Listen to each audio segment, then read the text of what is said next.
용우 형제님, 이거 볼륨 좀만 줄여주시겠어요?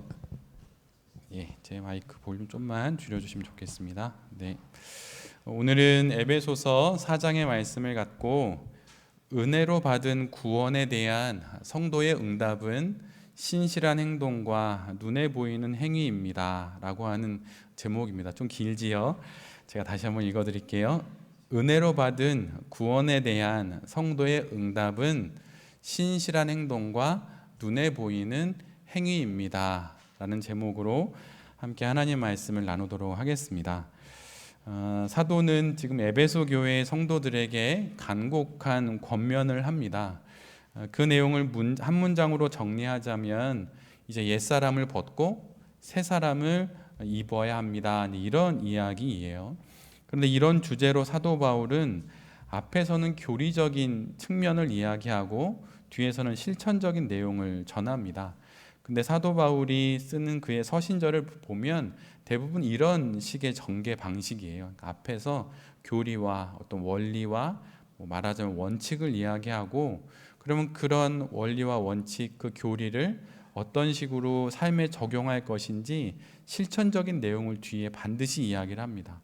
우리가 복음의 정수로 알고 있는 로마서도 1장부터 11장까지는 복음의 원리를 이야기하지만 12장부터 마지막 장까지는 그 원리로 살아내야 하는 삶의 실천에 대해서 이야기를 하고 있어요. 그래서 우리는 소위 우리가 가지고 있는 신앙이 어떤 구원에 대한 교리를 알고 그걸로 끝이라고 일반적으로 생각하는데, 그렇게 사도 바울은 결코 말하고 있지 않다는 것이에요. 그래서 만약에 우리가 성장했던 신앙의 배경 속에서 교리만 잘 알고 그렇게 교리를 더 깊이 깨우치는 것만이 신앙이라고 여기는 부분으로 많이 치우쳤다면, 그 뒷부분 실천에 대한 내용들도 성경이 명확하게 말하고 있으니 이것에 우리의 모든 또 힘을 기울여야 한다는 것이죠. 지난주에 우리 모두는 교리적인 내용을 살펴봤습니다. 그래서 성도는 옛사람을 지나서 새 사람이 되어야 하는데, 그 변화의 중심에는 예수 그리스도의 만남이 있고 그분을 아는 것이 있고 그분과 함께 살아가는 삶이 있다고 말씀을 드렸어요. 그래서 사울이 바울이 되는 그의 변화나, 아브라함이 되거나, 살인자였던 모세가 이스라엘의 지도자가 되는 그런 변화의 중심에는 반드시 예수 그리스도와의 만남이 있음을 우리 모두가 함께 나누었습니다. 그래서 즉 우리의 옛사람을 지나 새 사람이 되는 그 일에는 반드시 예수님과의 만남이 있어야 하고 그분과 함께 살아가면서 우리 안에 그런 변화가 일어나게 된다는 것이에요. 우리는 대부분 좀 더 나은 인생을 꿈꾸고 소망을 합니다. 그래서 많은 결심과 결단을 함에도 불구하고 변화되지 않는 그런 모습을 보게 되지요. 세상 사람들은 다시 한번 결의를 다지고 무엇인가 새로운 좀 삶의 루틴을 바꿔가면서 해봐야 된다고 말할지 모르지만, 성경은 우리에게 궁극적인 한 영혼의 변화는 오직 예수 그리스도와의 만남, 또 그분을 더 알아가는 것을 통해서 변화된다고 말하고 있습니다. 이것은 비유하자면 이렇게 말씀드릴 수도 있어요. 마치 운동을 잘하는 어떤 운동선수가 뭔가 슬럼프가 왔어요. 근데 그것에서 벗어나기 위해 아무리 몸부림 쳐보지만 예전만큼의 실력도 되지 않고 뭔가 자꾸 문제에 턱턱 부딪히는 것이에요. 그때 자신의 변하지 않는 투구폼이나 어떤 자세나 바뀌지 않는 어떤 멘탈을 뛰어난 코치를 만남으로 그와 함께 지내면서 변화되어지듯이, 그렇게 성도도 변하게 된다는 것이에요. 그래서 성도의 변화에는 예수 그리스도와의 함께함이 반드시 있어야 합니다. 근데 이것을 제가 이렇게 말씀드리지만 예수 그리스도가 없는 성도가 아닌 사람들이 만들어내는 그 변화에는 반드시 한계가 있어요. 아무리 뛰어난 학문을 갖고 아무리 돈을 많이 벌고 무엇인가 새로운 혁신을 만들어낸다 하더라도 외형적인 혁신은 있는지 모르지만 그의 영혼의 내면 안에는 엄청난 공허함이 있습니다. 그래서 많은 것을 이루고도 그가 그 삶의 행복을 못 느끼는 이유는 그가 이루었던 변화가 참된 변화가 아니기 때문인 것이에요. 그것은 바로 예수 그리스도와 함께하는 그러한 변화가 아니었기 때문에 그 많은 것들을 이루었음에도 불구하고 여전히 공허한 것이죠. 만약에 지금 내가 공허하고 나의 변화가 뭔가 이렇게 마음에 들지 않는다는 느낌이 들면서 세상에서 뭔가 대단한 변화를 이루어내는 사람들의 만큼 내가 역량을 개발함으로 변화를 이룰 수 있다고 만약 생각하신다면 여러분 그건 잘못된 방향이에요. 우리가 실력이 없거나 능력이 없고 무엇인가 세상 사람들이 말하는 어떤 자기주도적인 삶이 없어서 내가 변화되지 않는 게 아니에요. 그런 사람들이 왜 목회자를 찾아올까요? 뭔가 이루었다고 여기는 사람들이 왜 찾아오는 것입니까? 그 이룬 성취에 공허함이 있기 때문이에요. 그런데 우리는 그런 성취가 없기에 그들이 뭔가 한 삶에서 이룬 것들이 뭔가 있어 보이니까 그들을 따라가고 싶은 마음이 들죠. 근데 여러분 그게 아니에요. 우리가 지금 제대로 된 것을 잡고 있는 것이고 그걸 통해서 우리가 무엇인가 삶의 성공과 성취를 이루어가는 방식이 맞는 방식이지 이것이 뒤바뀌어서는 안 된다는 것입니다. 그래서 오늘 사도는 그러한 전체적인 교리적인 내용을 말하고 실천적인 내용을 우리에게 말해줍니다. 그것이 25절부터 32절까지의 말씀이에요. 제가 몇 개만 골라서 읽어드리면 여러분은 거짓을 버려야 합니다. 그리고 여러분은 이웃과 더불어서 참된 말을 해야 합니다. 화를 내면 안 돼요. 죄를 짓는 때까지 이르러서는 안 됩니다. 그리고 그날의 노여움은 그날로 끝내야 해요. 그리고 악에게 틈을 주지 않아야 합니다. 도둑질하는 사람은 다시는 도둑질하지 않아야 하고 도둑질을 넘어서 이제는 수고를 해야 하고 이제는 수고를 넘어서 내 입에 풀칠하는 것을 넘어 궁핍한 사람을 구제해 줄 정도까지 여러분은 나아가야 합니다. 나쁜 말은 입 밖에 내지도 말고 불평과 어떤 투정은 부리지 말고 덕을 세우는데 말을 해야 한다는 것이에요. 그리고 적절한 때에 말을 하고 또한 듣는 귀를 크게 해서 하나님의 그 은혜가 무엇인지 많은 사람들에게 은혜를 끼치는 사람이 되어야 한다는 것입니다.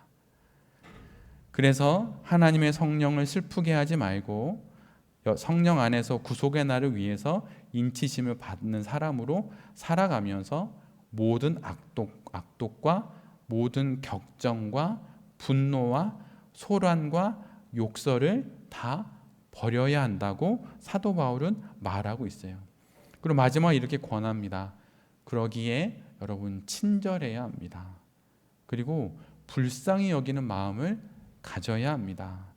하나님께서 그리스도 안에서 여러분을 용서하신 것과 같이 또한 용서하고 용납해야 합니다. 라고 그렇게 오늘 본문에서 말하고 있어요. 신앙은 성도들에게 분명히 교리적인 내용을 잘 알 것을 요구하지만 반드시 요구하는 것이 있는데 그것은 바로 구체적인 인격이 되어서 삶을 살아가라는 것이에요. 마음과 영혼이 무엇을 품고 있고 머리가 어떤 지식을 알고 있는 그것으로 우리의 신앙이 다 되지 않고 그 신앙을 구체적으로 우리의 몸으로 구현되는 눈으로 볼 수 있는 그런 경지에까지 이르는 것이 진짜라고 말하는 것입니다. 이 세상에서 가장 늦게 해도 좋은 것이 하나 있다고 어느 목사님이 말씀을 해주셨는데 그것은 다름 아닌 사람에 대한 평가입니다. 한 번 봐서 한 두세 번 봐서 좋으면 좋은 사람, 한 서너 번 봤더니 나쁘니까 나쁜 사람, 이렇게 평가하지 말라는 것이에요. 그러니까 오래 보고 길게 봐야 할 것 중에 사람에 대한 평가가 있다는 것입니다. 섣불리 일찍 할 필요가 전혀 없다고 그분은 말씀해 주셨어요. 그가 하는 말이나 그가 갖고 있는 생각이 구체적으로 구현되는 그 실체를 다 볼 때까지 그를 평가하지 말라는 것입니다. 그러려면 어떻게 해야 될까요? 당연히 시간이 오래 소요됩니다. 그래서 어떤 경우와 사건들에 대해 그가 어떤 반응을 보이는지를 보면서 판단을 내려도 괜찮다는 것이에요. 그에게 호감을 주기 위해 좋은 사람이네요. 아니면 그 사람으로부터 좀 경계심을 갖기 위해 좀 거리를 두는 거, 이럴 필요 없다는 것이에요. 그냥 나의 자리에 있으면서 그가 어떤 모습인지를 보면서 그가 어떤 사람인지 나중에 좀 시간을 두고 평가하라는 것이죠. 그런데 이 말을 뒤집으면 우리에게도 마찬가지입니다. 우리가 말하는 것이, 내가 생각하는 것이 내가 아니라는 것이에요. 그 말과 그 생각이 눈에 보이게 드러나는 그 삶이 결국은 나라는 것입니다. 내가 신앙적인 어휘를 나열을 하고 한두 번의 신앙적인 어떤 일을 했다고 이것이 내가 아니라는 것이에요. 오랜 시간을 두고 내 몸에 인이 박힌 듯, 내 몸에서 향기가 나듯, 꽃에서 향기가 나는 것처럼 그렇게 자연스럽게 드러나는 것이 시간을 두고 증명되는 내 자신이지, 내가 말하는 것, 내가 주장하는 것, 내가 보고 읽은 것, 그런 것이 내 자신이 아니라는 것입니다. 그래서 앞에서 사도 바울이 에베소 교회를 향해서 말했던 어떤 복음의 원리나 교회를 향한 어떤 좋은 이야기들을 들었다고 해서 내가 그러한 사람이 되는 것은 아니라는 것이에요. 그 모습을 보여줄 수 있을 때 하나님이 그것을 보고 너가 정말 그러한 성도구나라고 알 수 있다는 것입니다. 이런 말도 있어요. 이 세상에서 가장 위험한 사람이 하나 있는데 그 사람은 욕심은 많은데 노력이 없는 사람이라고 합니다. 달리 말하면 가장 위험한 사람이지만 가장 불행한 사람이기도 해요. 욕심은 많은데 노력이 없는 사람, 기대는 높은데 실천이 없는 사람. 그러기에 남의 성공은 나의 시기의 대상이 되고 또 그렇게 성공하지 못하는 자신은 계속 자책하게 되는 것이죠. 생각은 많고 말도 많고 결심도 간혹가다 해보지만 그것을 위해 노력하지 않습니다. 희생하지 않고 실천하지 않아요. 그런 사람이 가장 불행한 사람이고 또한 가장 위험한 사람이라고 하는 것이에요. 그런데 신앙의 세계에서도 마찬가지입니다. 예수 그리스도와 함께함으로 옛사람을 지나 새 사람이 될 수 있게 이제 되었는데 25절 이하의 이 구체적인 삶은 듣기는 하고 또 말은 하지만 살아내지 않을 때 그는 가장 불행한 신앙 인생을 살아가는 성도인 것이에요. 또한 가장 위험한 신앙 인생을 살아가는 신자인 것입니다. 여러분, 신앙은 두 발을 얹어 놓기만 하면 자동으로 1층에서 2층으로 올라가는 에스컬레이터가 결코 아닙니다. 말하자면 등산과 같은 것이에요. 내가 걸어간 만큼이 나의 신앙입니다. 내가 살아낸 만큼이 나의 신앙인 것이에요. 내가 말하는 것이 아닙니다. 내가 주장하는 것이 아니고 내가 들은 것이 아니고 내가 가지고 있는 어떤 목회자적인 타이틀이 내가 아니라는 것이에요. 그것에 속으면 안 됩니다. 그렇게 말하는 사람에게도 속아도 안 되고 스스로가 속아도 안 되는 것이에요. 하나님의 부르심을 받고 개척교회를 시작했다고 해서 그것이 대단한 것이 아닙니다. 그게 뭐 얼마나 대단한 것이에요. 그런 교회에 와서 신앙생활을 하는 것, 그것도 대단한 것 아니에요. 중요한 것은 나의 인생 전체를 거쳐서 내가 정말 한 발짝 내딛고 있는 것만큼이 나의 신앙인 것이에요. 그런 신앙 인생을 살아온 사람들에게 두 발과 두 손으로 그렇게 꾸역꾸역 하나님을 향하여서 등산을 오른 그 사람에게는 반드시 흔적이 있습니다. 말이 아니라 보이는 흔적이 있다는 것이에요. 이것이 바로 사도 바울이 말했던 그가 가진 예수의 흔적, 갈라디아서 6장 17절에 나온 내가 내 몸에 가진 예수 그리스도의 흔적이 되는 것이죠. 그것이 바로 우리가 이 땅을 살아가면서 새 사람이 되어가면서 우리가 갖게 되는 흔적인 것입니다.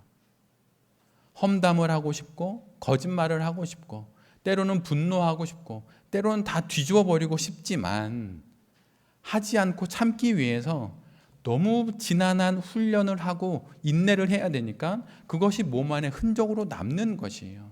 너무 말끔하고 이렇게 멀쩡한 사람은 사실은 성도가 아닙니다.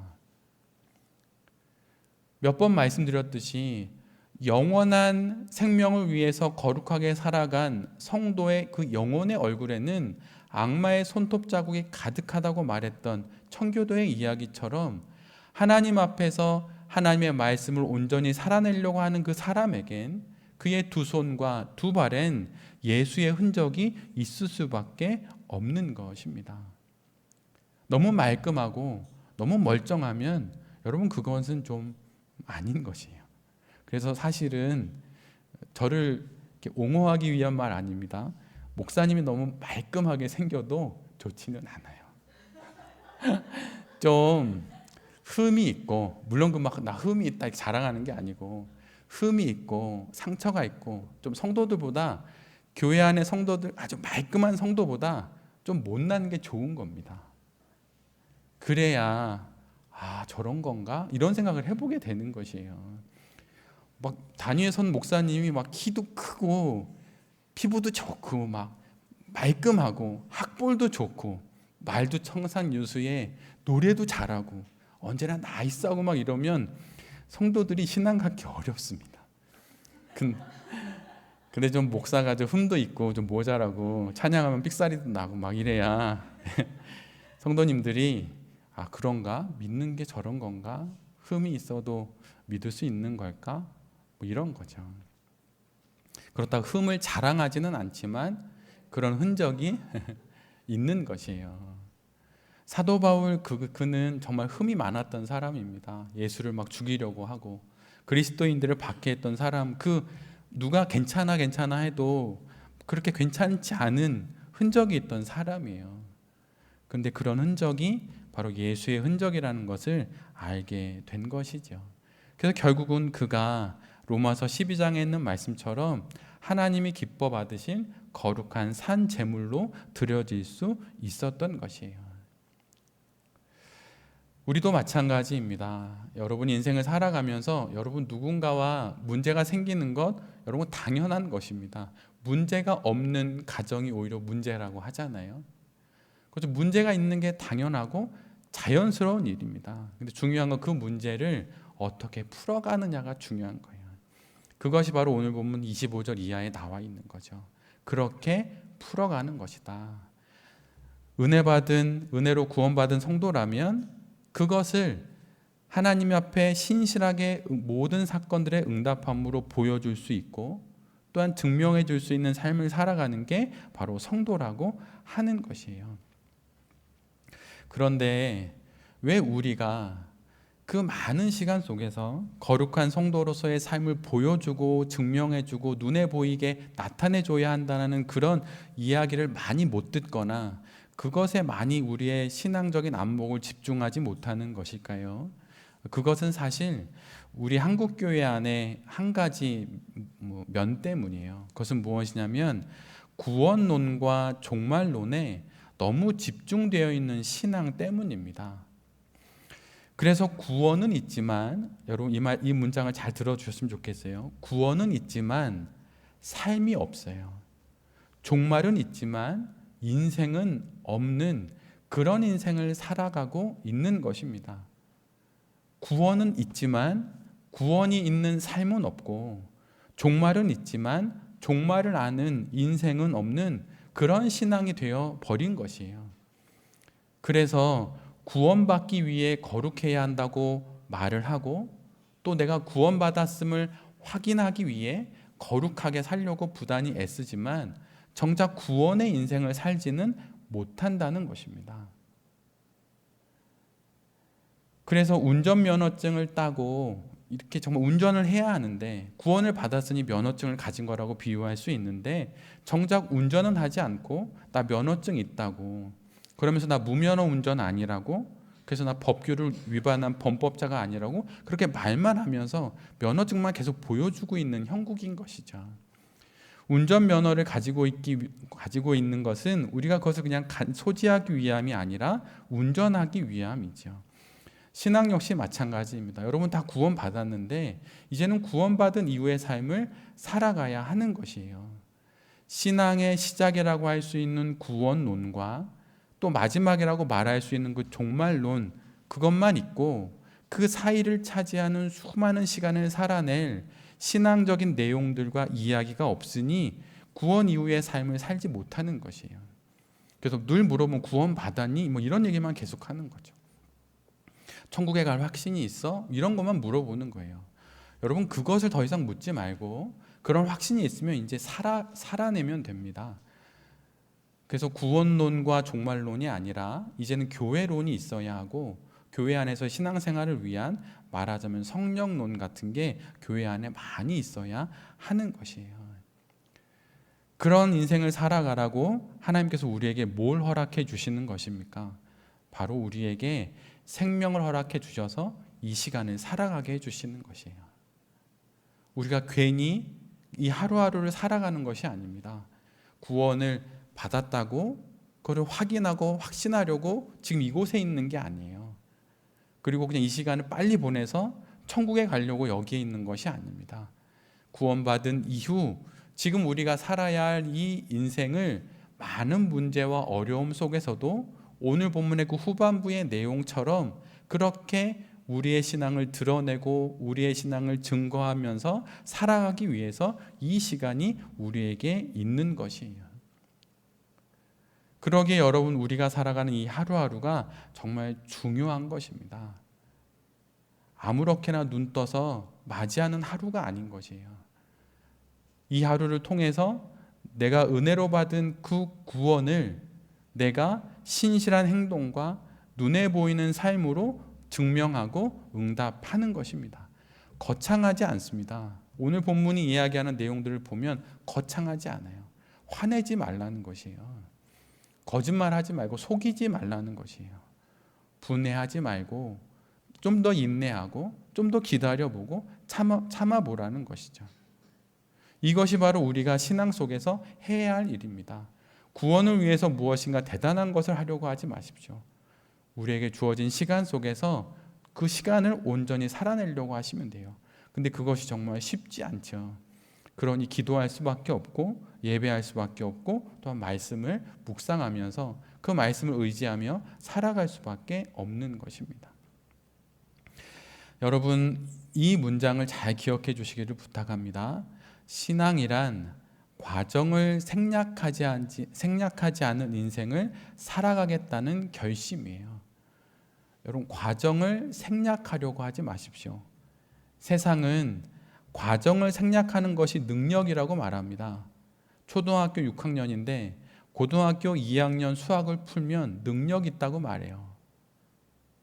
그래서 2, 3년 뒤에 대학을 갈 수도 있겠죠. 그런데 여러분 세상은 그것을 능력이라고 말할지 모르겠지만 신앙의 세계에서는 생략은 없습니다. 과정을 생략하는 것은 없어요. 그러기에 지금 주어진 여러분의 상황과 형편들을 여러분 어떻게 해결할까를 하나님 앞에서 기도하면서 모색하세요. 여러분 무엇인가 좋은 결과를 얻기 위해서 기도하시지요. 근데 그 기도에 하나님이 응답을 하십니다. 근데 여러분 그 응답이 어떻게 주어지는지 아십니까? 그것은 그 기도의 결과를 위한 과정을 허락하시는 것으로 하나님은 응답해 주세요. 하나님 저 이직하고 싶어요. 그렇게 기도하면 하나님 어떻게 하실까요? 눈 떠보니 나를 사람들이 막 스카우트해 갑니까? 아니에요. 그 기도의 결과를 위한 과정으로 오늘 내게 주신 직장에서 내가 어떻게 해야 할지 그것을 실천하도록 하나님 우리를 밀어붙이시기도 하십니다. 하나님 저 여기 떠나고 싶어요. 그러면 여기를 다 배워서 다음 여정에 가서 잘 지낼 수 있도록 이곳을 떠나지 못하게 하시고 잘 배우게 하십니다. 그게 하나님이 우리가 드린 기도에 대한 응답으로 주시는 것이에요. 아브라함이 믿음의 조상이 되기 위해서도 수많은 시간과 과정을 거쳤고 사울이 바울이 되는 것에서도 모세가 이스라엘의 지도자가 되기 위해서도 수십 년의 세월을 그가 지나가야 했습니다. 그것이 그의 기도에 대한 하나님의 응답이에요. 그런데 우리는 하나님의 그 응답이 손에 왔음에도 불구하고 그 응답은 내가 원했던 응답이 아니라고 치워버리고 빨리 옮겨달라는 것이에요. 여기 말고 저기요. 내가 원하는 이 목표요, 대학 합격이요, 좋은 성적이요, 다 그렇게 기도합니다. 근데 기도만 하고 시험을 봤더니 수능 성적이 좋지 않아요. 응답해 주지 않았다고 하나님한테 막 뭐라고 하죠. 근데 하나님께서 이미 그 전에 다 응답을 하셨어요. 근데 그 응답을 갖고 자기가 노력하지 않았음에도 그렇게 하나님을 향해서 그렇게 불평을 하는 것이죠. 기도의 응답은 그 내가 원하는 결과를 하나님께서 손에 주시는 것이 아니라 그 결과를 위한 과정을 허락해 주신다는 것을 잊지 마십시오. 우리 청소년 아이들도 잘 기억해야 돼요. 하나님, 저 대학 가고 싶어요. 공부 잘하고 싶어요. 하나님, 저 이번 시험 잘 통과되게 해주세요. 기도할 수 있어요. 하나님이 그 기도에 응답해 주십니다. 근데 그 결과를 주기 위해서 과정으로 응답해 주셨는데 과정은 하나도 지나가지 않으면서 시험 보고 시험 망쳤다고 하나님한테 뭐라고 그래요. 그건 엉뚱한 거예요. 엉뚱한 거. 근데 여러분, 아이들뿐만 아니라 어른들도 그렇습니다. 그래서 여러분, 소위 이런 얘기가 있어요. 정치엔 천재가 없다고 그래요. 태어나면서 음악의 천재, 수학의 천재 이런 사람들 있지만 정치에는 천재가 없다고 그럽니다. 왜 그럴까요? 인생을 통해서만 배울 수 있는 것을 배우고 나서야 정치를 할 수 있기 때문이에요. 근데 여러분, 신앙에도 천재는 없어요. 너무 공평한 거예요. 묵상한 만큼, 묵상을 살아낸 만큼, 기도한 만큼, 기도의 응답으로 주신 과정을 살아낸 만큼이 그의 신앙인 거예요. 그래서 여러분, 제가 목회자로 살면서 권사님들, 장로님들, 목회자들 만나잖아요. 오래 얘기를 들어보면 그분도 저에게 그걸 느끼시겠죠. 얘기를 쭉 들어보면 그분이 말하는 그분의 신앙의 세계와 그분의 실제 신앙의 세계가 갭이 있는 것을 알게 돼요. 여러분도 다 알게 됩니다. 보면 다 알아요. 오래 보면 알아요. 근데 그것으로 포장이 안 돼요. 그리고 본인이 알아야 돼요. 그 포장지를 걷어내고 나의 이 진짜, 나의 그 민낯과 나의 그 있는 모습 그대로의 신앙을 인정하고 거기서부터 신앙하는 거예요. 장로님들 중에 성경 일독 안 하고 장로 되는 분들도 있고, 선교사님들 중에 성경 일독 안 하고 선교지 나가는 분들도 있고, 그게 민낯이에요. 근데 안 그런 것처럼 포장하면 그럼 망하는 겁니다. 인정해야 되는 거예요. 인정을 해야 그 다음에 여정을 걸어갈 수 있는 거죠. 근데 그 인정하고 걸어가는 과정에 우리의 신앙이 다 보여져야 되는 것이에요. 그래서 여러분의 신앙이 우리 공동체 안에서 보여져야 하고 가정 안에서 보여져야 합니다. 있는 척 하지 마세요. 뭐 잘하는 척, 그런 거 전혀 필요 없습니다. 우리는 그런 거 원치 않아요. 그냥 있는 것, 그냥 저 이런 모습입니다. 모자랍니다. 그러라고 교회가 있는 것이에요. 저랑 아내가, 저는 목회자고 아내는 사모이지만 그 이전에 평범한 성도예요. 여러 일이 부부간에 있을 수 있잖아요. 우리 그렇진 않았습니다. 이번 주에 그런 거 없었는데 말하자면 있을 수 있잖아요. 그런 어려움을 겪고도 단위에 올라오거나 아내는 또 저 뒤에 봉사를 하거나 이럴 수 있겠죠. 그런 민낯을 서로 인정하고 보는 것이에요. 모자람을. 그러니까 포장하면 안 돼요. 그러면서 여러 흔적을 갖고 그런 걸 보여주면서 서로가 서로를 긍휼과 자비의 마음으로 받아들이면서 용납하면서 교회가 세워져 가는 것입니다. 우리 모두는 은혜를 통해서 구원을 받았습니다. 그러면 여러분, 이제는 그 구원받은 그 삶을 지금 여기서 신실한 모습으로, 행동으로 표현하십시오. 그리고 눈에 보이게 증명하세요. 근데 여러분, 그냥 마지막으로 말씀드리면, 오늘도 설교 온 걸 다 하지는 못했는데 말씀드리면, 나의 신실함은 여러분 친절한 걸로 나타나요. 여러분, 친절하세요. 친절, 말, 눈빛, 행동, 친절하세요. 여러분, 그것이 신앙이 좋은 거예요. 다른 거 아니에요. 막 화려한 어휘로 막 설교하고 막 기도하고 찬양하고 이거 아닙니다. 단 아래 내려와서 친절한 것, 서로를 향해서 친절한 것, 여러분, 그게 그 사람의 신실함이에요. 정말입니다. 그래서 여러분, 구원받은 성도로 우리가 우리 안에 주신 그 귀한 은혜들을 기억하면서 신실하게 행동하고 눈에 보이는 친절함으로 서로를 잘 보듬어 줄 때 우리가 이 땅의 삶을 잘 살아갈 수 있게 될 것입니다. 우리가 올 한 해를 돌아보면 하나님께서 우리에게 얼마나 친절하셨나요? 여러분, 그 친절을 받을 만큼 하나님께 하셨습니까? 저는 못했어요. 솔직히 정말 몸부림쳐서 해봤지만 그렇게 못한 것 같아요. 그럼에도 불구하고 하나님 늘 친절하셨어요. 그래서 하나님 저 이 정도밖에 안 돼요. 그러면 그래, 오늘은 여기까지, 이 정도면 됐어, 괜찮아. 늘 언제나 그렇게 말씀해 주시더라고요. 근데 그런 친절함을 베푸신 그분께 우리가 감사할 수밖에 없듯이 그 마음을 갖고 우리의 지체들에게 또 우리에게 준 첫 번째 교회인 가정에서 서로를 향해서 정말 많이 친절할 수 있었으면 좋겠습니다. 그것이 바로 이 땅을 살아가는 그리스도인들의 참된 모습인 것이죠. 한 주간 또 주신 은혜를 기억하며 살아갈 때 여러분 구원받은 성도로 신실하게 친절하게 눈에 보이는 그런 좋은 모습으로 그렇게 잘 살아가는 우리 모두가 될 수 있기를 간절히 기도합니다. 아멘.